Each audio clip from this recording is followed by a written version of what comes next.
Okay, so in this video we're going to take a quick look at how to do MD or medical provider notes. So we're back at the search screen and we're going to pull up our favorite patient, Ethan Lazarus here. And remember, once you pull him up, you just click on chart and that takes you into the patient's chart portion. And these are the subtabs in the patient chart. And remember, these subtabs are the same tabs that you'll see in the left menu under chart. So if we want to get into MD notes, when you click chart, that takes you into the vital signs section.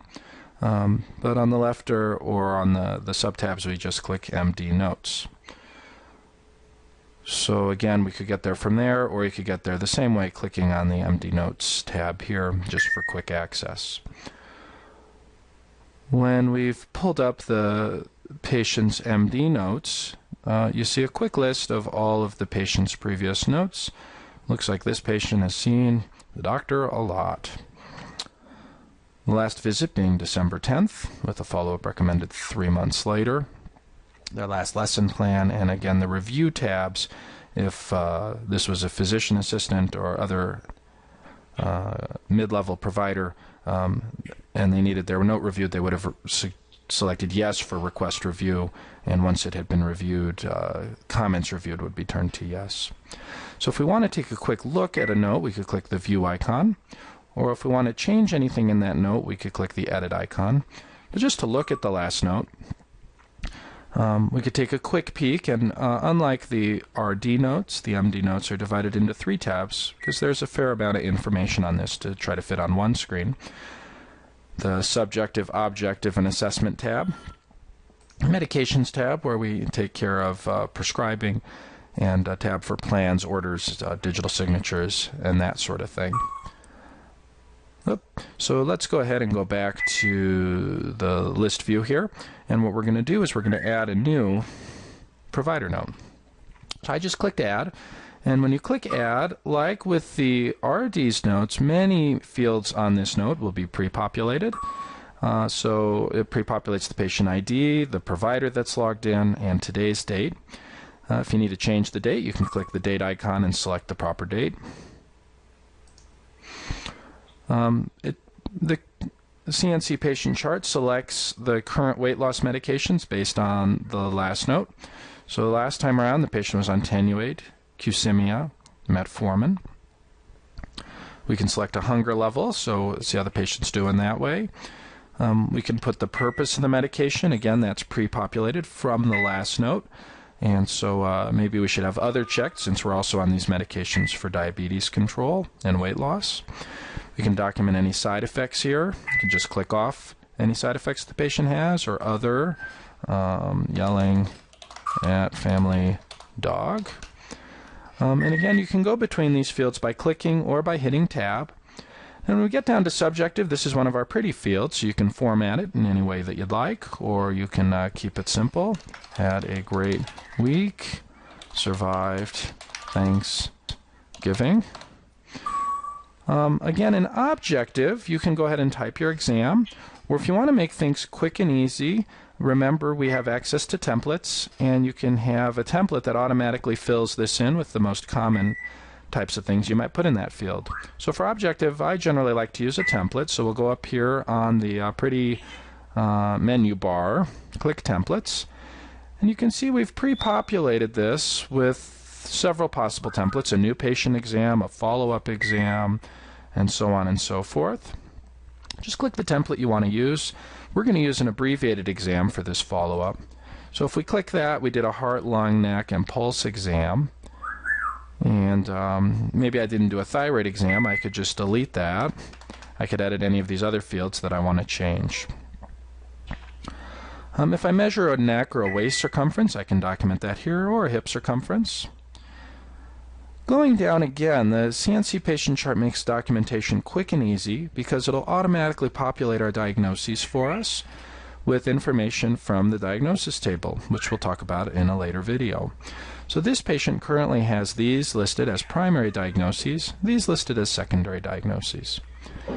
In general, we're going to leave those alone, and if we're adding a diagnosis or changing it, we could do it here, but that would only affect this note.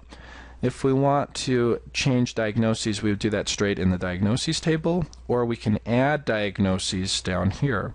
So if we have an other assessment, fighting off URI, that would only apply to this note. But if we want to add a diagnosis for this patient, we could put that in add diagnosis, and we could add up to 3 diagnoses. For example, if the patient has new onset hypertension, we could go ahead and type in hypertension. And you see the computer automatically helped us try to fill that in. And it did that. Any of the options that you select that the computer is generating, it's going to interpret those as primary diagnoses by default. So we've gone ahead and programmed in the most common diagnoses that are related to obesity, and those will get selected as primary diagnoses, and those will get tracked. Or you could put any other diagnosis, and if it's a diagnosis the computer doesn't recognize, it'll default it and add it to the secondary diagnoses. And you can add up to 3 diagnoses in any given note. Now remember, this has 3 tabs, so we don't want to click Add yet because we haven't finished our note. So what we want to do is scroll back up to the Chart tabs and go over to Medications. Now Medications tab is where we're going to do any prescribing for this patient. And you see you have 3 medications, and in each medication you can choose from a pre-populated list of different medications we might use for weight loss. So remember, this patient was on metformin, Qsymia, and Tenuate, so it might be prudent at this visit to refill all of those. So we could go ahead and refill metformin. Forgot which dose of Tenuate. He was on the 25s. And the Qsymia 15.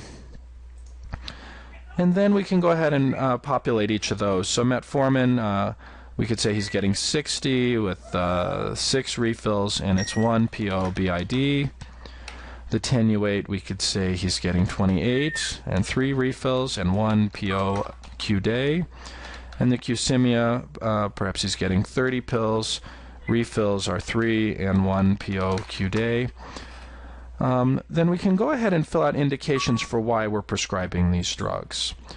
So you can select from a drop-down list of pre-populated indications. And it's copied these over from our last note, so unless the reasons have changed, we can leave those alone. Or we could put in our own indication down here if there's something that we didn't select from the indications. In medication instructions, again, it pre-populated this from the last note, but we may not have done all these things. For example, I probably didn't review seizure risk on this note, and this is a man, so I probably don't need to have pregnancy category X. But perhaps I reviewed that this is off-label to have attenuating Qsymia at the same time.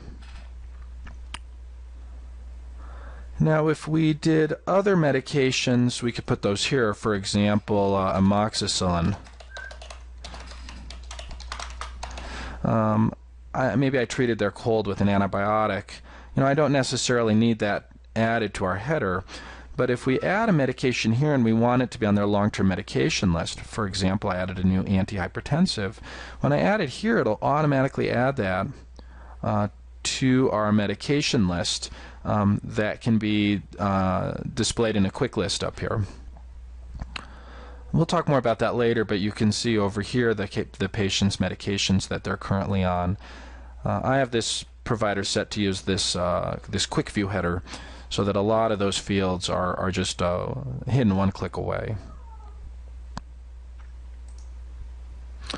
It's worth looking at the quick view for a minute. Remember, the chart header here gives you a lot of information that you might need to help fill out your note. But there's a lot of times when we're in a chart and we want to see what was the last lab or the last EKG or how many days have they been at this or so on and so forth.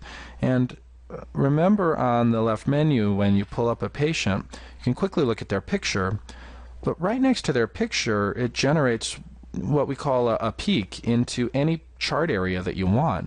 And so, for example, if you just mouse over demographics, you can see their phone number, their primary care doctor, their specialist, their initial weigh-in and their current weigh-in, drug allergies, pertinent medical history with primary and secondary diagnoses, their recent dispensing, flags, staff to do, and of course some of these fields are shown already in the chart header, but this is all of the fields we could potentially show.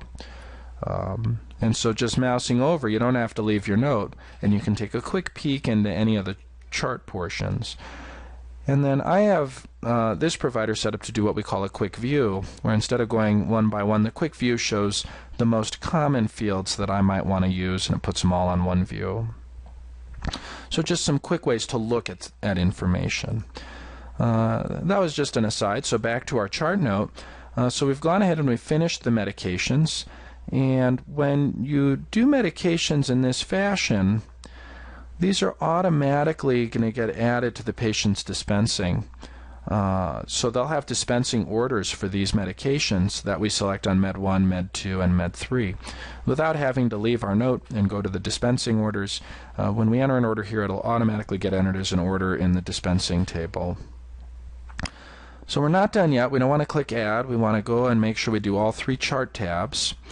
And so on tab 3 is where we're doing plans and orders and so on and so forth. So this patient, we have all selected for their approved meal plans, but maybe since we put them on QSIMIA, we don't really want to do all. Maybe we just want to approve for non-ketogenic meal plans. Or maybe we want to leave it at all, just depending on your preference for that patient. This patient's been on a modified fast, so today I'm going to leave that alone. Maybe I change it. If I wanted to change it, I could just select the meal plan that I moved him to. Maybe I moved him to an advanced program. The Clinical Nutrition Center patient chart recommends a follow-up in 3 months, but it may be that you want to see the patient sooner with all the different medications, and you can just go ahead and click on the date and say when you want to see the patient back. Maybe I want to see him back in 2 months. Digital signature, again, is how you sign your note. That's proof that this is your note. You're the only one that knows your digital signature. And the digital signature has to match the provider name. So I'm going to go ahead and sign my note. Oop. And billing code, generally we're going to do a 99213, but if you did a shorter visit or a longer visit, you can select the right code. That's for tracking purposes. Informed consent, you're going to select if you have them do a new signature. So this lists all the possible informed consents that you could have them do, but we're going to save informed consent documents for another video. But if you obtained a patient informed consent, for example on the QSIMIA or whatever, you would go ahead and select which informed consent document you did. Plan Other is where you can list other elements of your plan for this patient. For example, keep a food journal, see RD every other week. Lesson plan is if you gave the patient a handout or if you want to have them access the patient from the handout from their patient portal when we get home. This is automatically populated with the last handout given, and it does look at both the MD and RD notes, and shows you the latest handout from the last visit, whether it was an MD or RD. So if the patient had seen the RD several times since the last MD visit, it's going to show the last handout the patient got from that RD visit. So here this patient got handout 15, and maybe we want to go ahead and give him handout 16, and we can hand it to him, or again, if we want to save paper and the patient is computer savvy, they can just pull that at home now from their patient portal by looking at their notes. Other comments or any other notes that you want to make. Flags, if you want to enter a flag, remember anything you enter in flags will be added to the flags table and come up like a yellow sticky on the chart header for everybody to see. Staff to do. Anything you enter here is saying that you want the staff to do something. For example, you might tell the staff, please do an EKG in 1 week. And if you enter a staff to do, you need to pick a date that you want that done. So we said we want that done in a week. And you need to say who should do the staff.